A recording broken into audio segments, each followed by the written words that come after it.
Alhamdulillah, alhamdulillahilladzi arsala rasulahu bil huda wa dinil haq liyudhhirahu ala dini kullih wa qafa billahi syahida. Asyhadu an la ilaha illallah wa asyhadu anna Muhammadan abduhu wa rasuluh la nabiyya ba'dah. Saya ingin sampaikan singkat saja. Pendidikan adalah tentang masa depan. Pendidikan adalah tentang menyiapkan generasi baru. Dan pendidikan tidak membentuk, pendidikan menumbuhkan. Dia menumbuhkan. Karena dia menumbuhkan, maka yang diperlukan sangat mendasar adalah bagaimana tanah tempat bibit tumbuh bisa subur. Dan tanah tempat tumbuh itu iklimnya baik. Kalau kita membayangkan anak-anak sebagai biji, ketika masih biji itu dia tidak kelihatan batangnya, tidak kelihatan akarnya, tidak kelihatan daunnya, tapi dia masih biji. Sehebat apapun sebuah biji, ya dia tidak kelihatan seluruh komponennya. Nanti kalau dia sudah tumbuh berkembang, kalau biji tanaman itu, maka akan terlihat batangnya, akan terlihat daunnya, akan terlihat buahnya, akan terlihat bunganya. Tapi pada saat dia masih menjadi biji, belum terlihat. Kadang-kadang kita melihat biji seperti kita melihat tanaman yang lengkap. Lalu kita ingin biji ini punya semuanya, punya bunganya, punya seluruhnya. Tidak bisa, karena biji itu akan menjadi tumbuhan yang lengkap, memerlukan waktu, memerlukan proses penumbuhan. Biji yang baik membutuhkan lahan yang subur. Di mana lahan yang subur itu? Satu, di rumah. Rumahnya harus menjadi lahan yang subur. Yang kedua di mana? Di sekolah. Dia juga lahan yang subur. Yang ketiga di antara rumah dan sekolah, yaitu di lingkungannya. Karena itu ketika kita membicarakan tentang pendidikan, bayangkan seperti kita menumbuhkan biji itu. Karena itu saya sering mengatakan jangan gunakan kata membentuk, apalagi kalau akhlak. Akhlak ini ada bentuk, akhlak itu ditumbuhkan. Karakter itu ditumbuhkan. Tidak bisa dibentuk, ditumbuhkan. Bapak-bapak, ibu yang mempelajari biologi ketika SMP pasti pernah praktikum tuh. Tanaman dipasang, yang satu diarahkan dekat matahari, yang satu jauh. Beloknya beda bukan? Beloknya beda bukan? Bibitnya sama, tanahnya sama, potnya sama. Yang satu dekatkan matahari, yang satu jauhkan. Arah tumbuhnya sama tidak? Beda. Jadi kita mau belok kanan belok kiri itu bukan daunnya yang dibelokkan, tapi rangsangannya yang berbeda. Cuacanya yang diatur, lokasinya yang diatur. Karena itu mengelola sebuah sekolah, mengelola sebuah institusi pendidikan itu adalah mengelola rekayasa. Karena direkayasa, perilaku rekayasa. Ya, beri contoh. Di rumah nih, di rumah kita ingin anak kita menjadi anak yang individualis atau anak yang dekat dengan saudara-saudaranya. Misalnya ingin dekat bukan? Terus kita bikin rumah nih. Cara bikin rumahnya, anaknya 4 misalnya, dibuat 3 kamar, 4 kamar. Lalu di tiap kamar dibuatkan kamar mandi. Oke? Kenapa? Ya supaya rapi bersih. Semua kamar mandi di dalam rumah. Keluarga yang sama, 4 anak, kamar mandinya di luar, 1. Apa yang terjadi? Yang satu anaknya tumbuh individual, semuanya diselesaikan sendiri, keluar dari kamar udah bersih. Yang satu rebutan kamar mandi tiap pagi. Tahu karakternya, siapa yang sikatannya lama, siapa yang kalau mandi lama, siapa yang kalau mandi harus diketok-ketok, siapa yang samponya suka ketinggalan. Beda bukan? Beda. Itulah pendidikan. Jangan dibayang pendidikan itu sesuatu yang tertulis, dibaca, dihafal, diuji. Pendidikan adalah proses pembiasaan. Jadi, Bapak sekalian, kita bisa merangsang anak kita sesuai dengan skenario yang kita mau buat.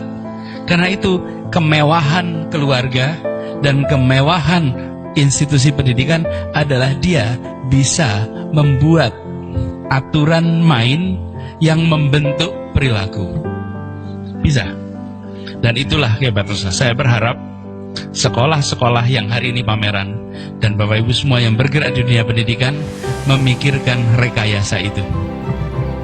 Karena perilakunya direkayasa. Bahkan mengaturnya juga begitu. Seringkali sekolah kita hari ini anaknya abad 21, gurunya abad 20, ruang kelasnya abad 19. Nah, bahkan abad 17 ruang kelasnya. Ngaturnya masih begini nih, dari zaman 10 abad yang lalu mungkin begini bentuk sekolah itu, bentuk kelas itu. Sekarang udah berubah. Jadi kalau mau memikirkan sekolah, pendidikan, pikirlah masa depan. Rekayasalah untuk masa depan. Umat Islam sering gagal berhasil bukan mampu atau tidak mampu, tapi mengantisipasi perubahan atau tidak mengantisipasi perubahan. Ini PR-nya. Karena itu kalau mengukur keberhasilan anak-anak kita sekarang jangan dilihat hari ini. Tadi saya gambarkan biji, bukan? Hari ini bijinya dinilai. Sudah tumbuh biji belum ada apa-apa. Nanti ketika dia sudah tumbuh besar baru terlihat, baru kualitas buahnya bisa dinilai. Baru kualitas daunnya, kualitas batangnya bisa dinilai. Hari ini dia masih biji. Karena itu jangan terlalu puas dengan penilaian hari ini. Penilaiannya besok. Karena inilah proses penumbuhan. Dari hari ini bisa dibuat trajektori. Trajektori itu bisa diproyeksikan ke depan. Nah, saya berharap kita yang mengelola lembaga-lembaga pendidikan jangan puas dengan ukuran hari ini. Jangan puas. Dan siapkan masa depan. Disebutkan di dalam proyeksi pendidikan abad 21 ada 3 komponen utama yang mendasar. Nomor 1 adalah karakter, akhlak. Nomor 1. Ini diakui dunia, bukan kita. Ini dunia, karakter. Tanpa karakter berat. Karakter itu ada 2. Karakter moral dan karakter kinerja. 2. Karakter moral, iman, takwa, jujur, rendah hati. Karakter moral. Karakter kinerja, kerja keras, ulet, tangguh, tak mudah menyerah, tuntas. Itu karakter kinerja. Kita kan tidak ingin jujur tapi malas, atau kerja keras tapi culas. Betul gak sih? Jadi begitu sampai karakter 2, karakter kinerja dan karakter moral. Akhlak nomor 1. Yang kedua adalah kompetensi.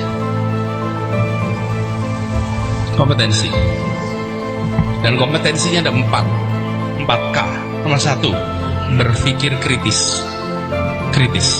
Kedua, kreatif. Ketiga, komunikatif. Keempat, kolaboratif. Bisa kerjasama. 4K.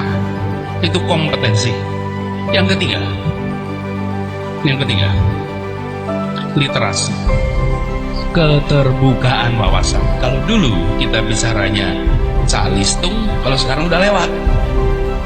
Bukan baca tulis hitung. Yang kita harus pikirkan literasi itu minimal 5.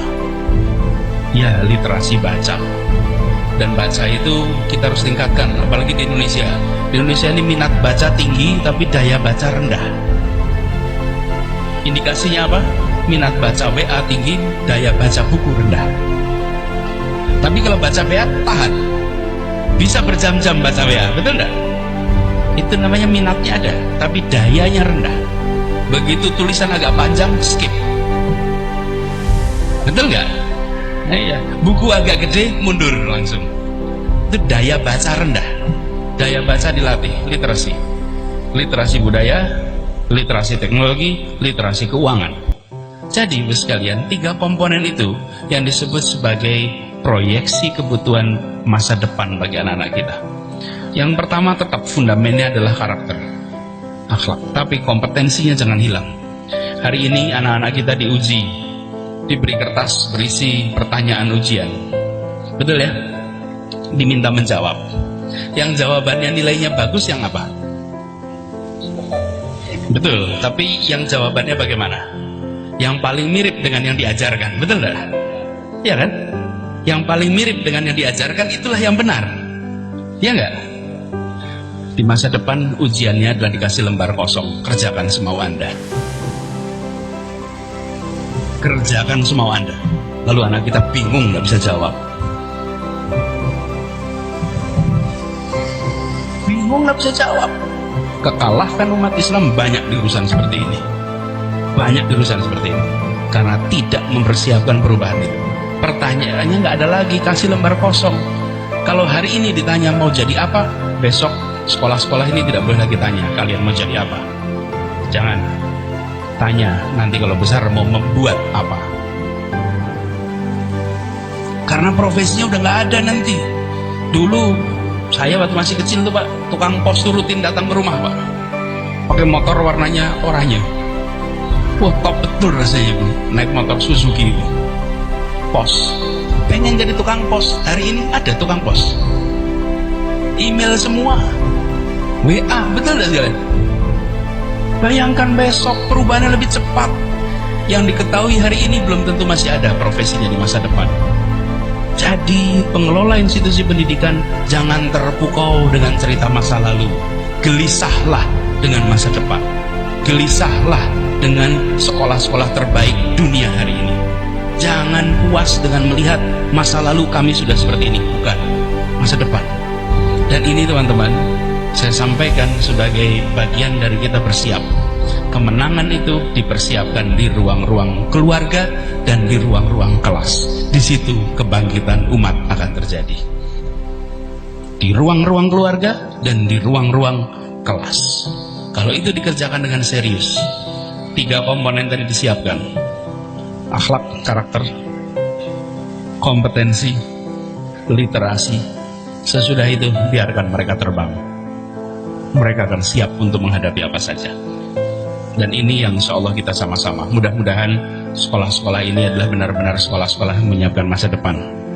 Dan semoga bapak-bapak ibu semua yang bekerja di sini, saya sekarang bertugas di pemerintahan, izinkan saya mengucapkan terima kasih. Bapak ibu semua menyelenggarakan pendidikan, padahal tidak memiliki kewajiban konstitusional untuk mendidik. Gak ada perintah undang-undang Bapak ibu sekalian untuk mendidik. Tapi Bapak Ibu memilih untuk mendidik anak-anak kita, dan saya ingin ucapkan terima kasih. Bapak Ibu sekalian telah ikut menyiapkan anak-anak Indonesia masa depan. Insya Allah ini akan dicatat sebagai amal soleh dari Bapak Ibu semuanya. Itu saja barangkali yang bisa saya sampaikan. Kurang lebihnya mohon dimaafkan. Saya mohon izin kalau boleh meneruskan menuju kewajiban yang sudah saya komit.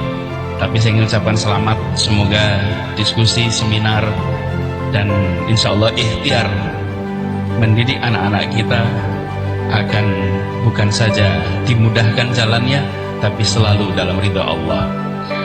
Terima kasih. Billahi taufiq wal hidayah. Assalamualaikum warahmatullahi wabarakatuh. Waalaikumsalam warahmatullahi wabarakatuh.